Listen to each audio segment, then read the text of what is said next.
Today we're going to be talking about how to factor trinomials using the box method. Before we do this, let's review a few things about trinomials. So the first thing is I want to review standard form. So we talked about this before. When we write our answers, they want to be in standard form.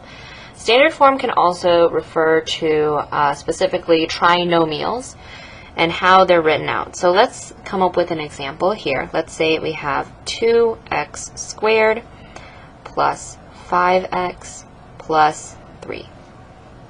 So I have a trinomial right here, right? 3 terms makes it a trinomial. And this is in standard form because my exponent with the highest value is first, then my variable, then my number. Another thing in standard form actually has to do with what these numbers in front mean. So standard form also refers to the fact that we write it in a specific way.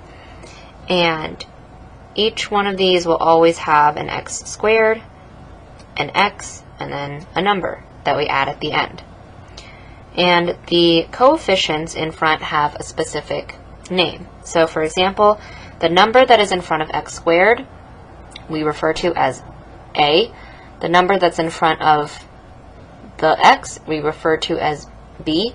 And the number that we're adding or subtracting at the end we call c.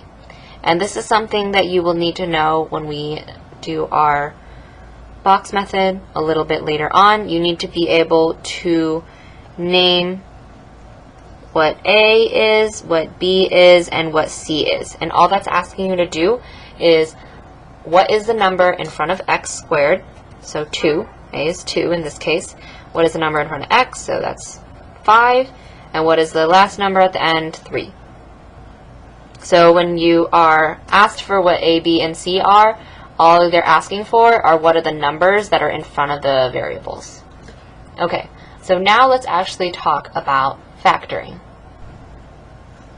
Here we have a trinomial that we want to factor, x squared plus 14x plus 24. Now, when I'm writing out all the steps, you should be writing down the steps with me so that you have this in your notes, so that when you're solving any future problems, you can follow along as well. Okay, so let's take a look at our first step. The very first step that you need to do is you need to list your A, B, and C. So list A, B, and C. So A, in this case, is just 1. Remember, there's always an invisible 1 in front. So A is 1, B is 14, and C is 24. So list out all of these first. After you do that, you need to multiply A times C. So step 2 is to multiply whatever number you have for A, multiply that times C. So I'm going to do that over here.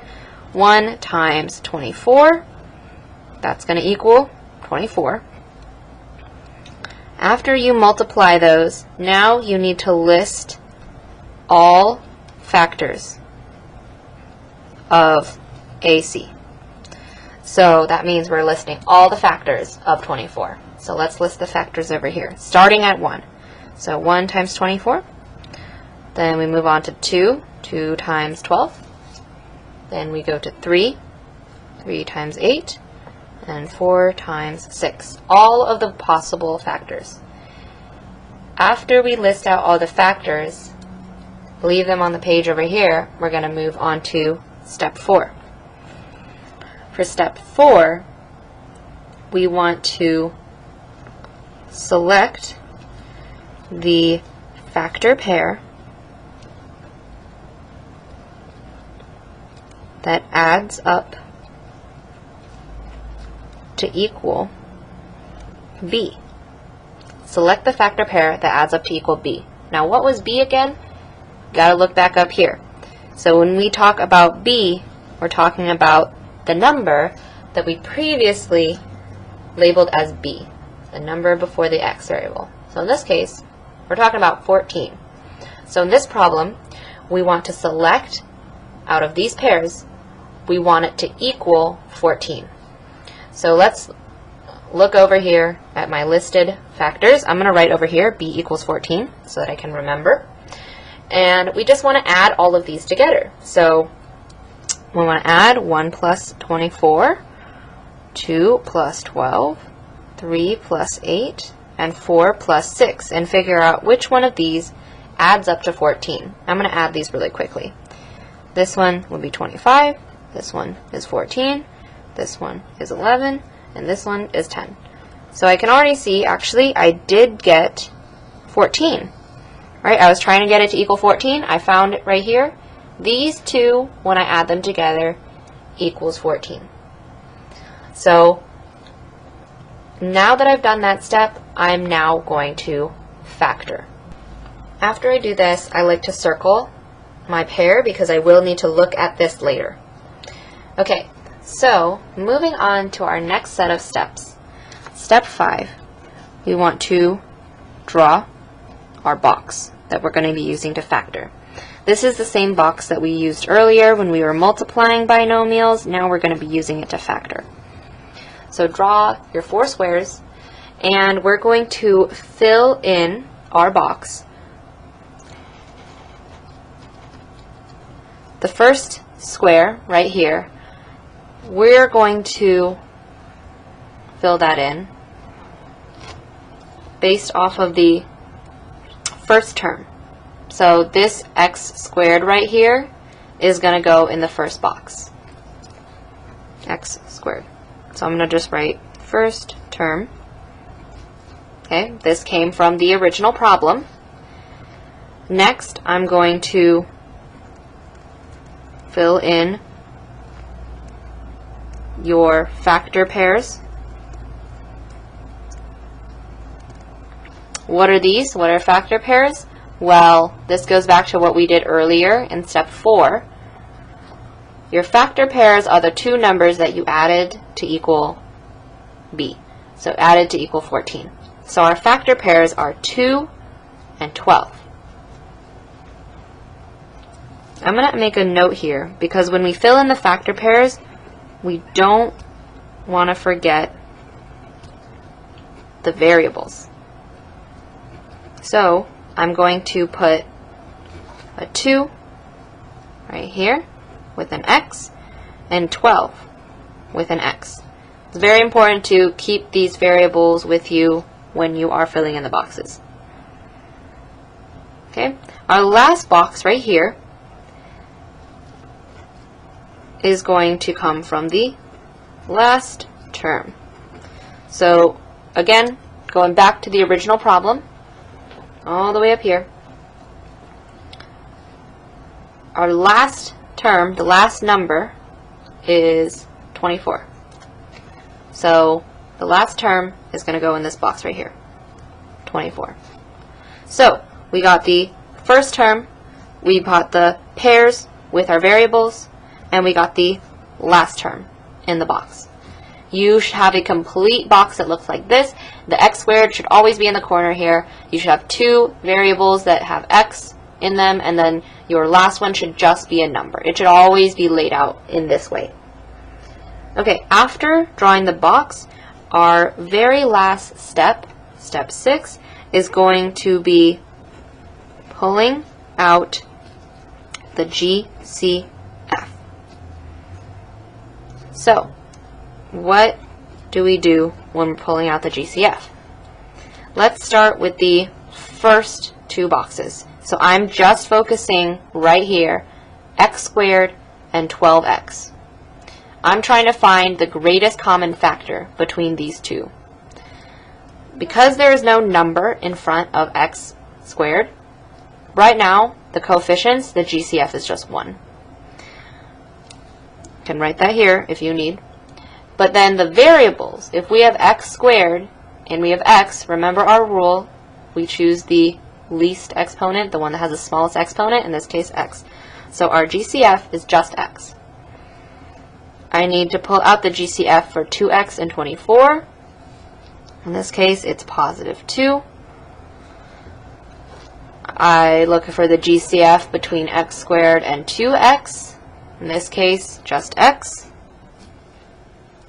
and 12x and 24. My GCF is 12. So I have all of my GCF on the outside of the box like this, and you just write your final answer with parentheses.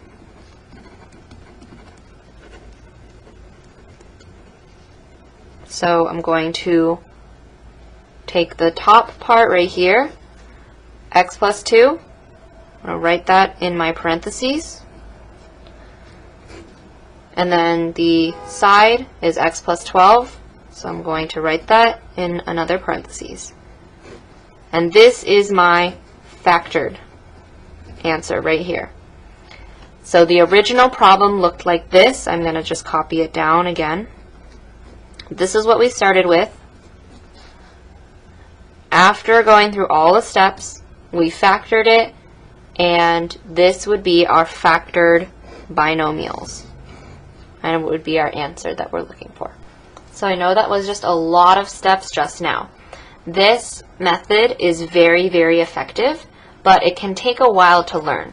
So make sure that you've written down all of these steps. If you need to rewind the video and write down the steps again, I encourage you to do that.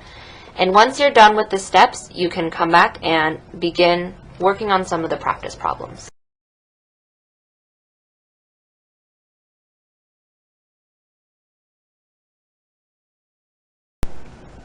So here we're going to do a practice problem. Try to pause and solve this on your own first. Follow all of the steps that we did in the previous example. And once you're done trying to solve, you can come back and watch the answer. Okay, so let's go over how to solve this. First step we have to do is name what is our A, B, and C value. A value is 1, B value is 17, and C value is 42. So I've listed all of those out here. Next, we need to multiply A times C.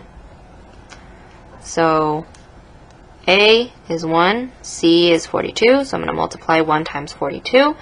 I get 42. Next, I want to list my factors.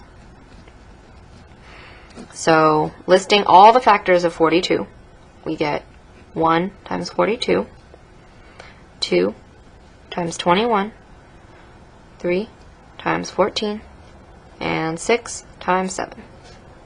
Those are all my factors here. After you've listed all of them out, next you need to see which factors are going to equal your B value. So B was 17. So I need to add all of these up to see which one of these equals 17. So I'm going to add together 1 plus 42, 2 plus 21, 3 plus 14, and 6 plus 7. So adding all these together, I'm going to do this really quickly. This one will give us 43. We'll get 23. This one is going to equal 17. And I can actually stop here. You can keep adding these ones as well. But I already got what I wanted. I want one that equals 17 right here. Right? I wanted B equals 17. These two added up to 17. So 3 and 14 are going to be my factor pairs. So once I've identified the correct pair of numbers that adds up to my B value, you can draw your box. So I'm going to draw my box over here and begin to fill in the box. Remember, the first box always is just the first term, so in this case x squared. The last box always comes from the last term, so 42. And these two empty ones come from your. So the first number is 3, so I'm going to write 3x here. The second number is 14, so I'm going to write 14x right here. And now we just need to write GCFs on the outside. So the GCF, greatest common factor between x squared and 14x, is x. Greatest common factor between 3x and 42 is going to be 3. The greatest common factor between x squared and 3x, x. And greatest common factor between 14 and 42 is 14. This part might take you a while, and you'll get used to it, and you'll get a lot faster as you do more practice. After we do GCFs on the outside, we just need to write these two terms in our parentheses. So our answer, the first term, x and positive 3, so x plus 3. The second binomial is x and positive 14, so in our other parentheses, x plus 14. And this is our factored solution to this original trinomial. So make sure that you always write your final answer with parentheses and that you include it with your plus signs as well.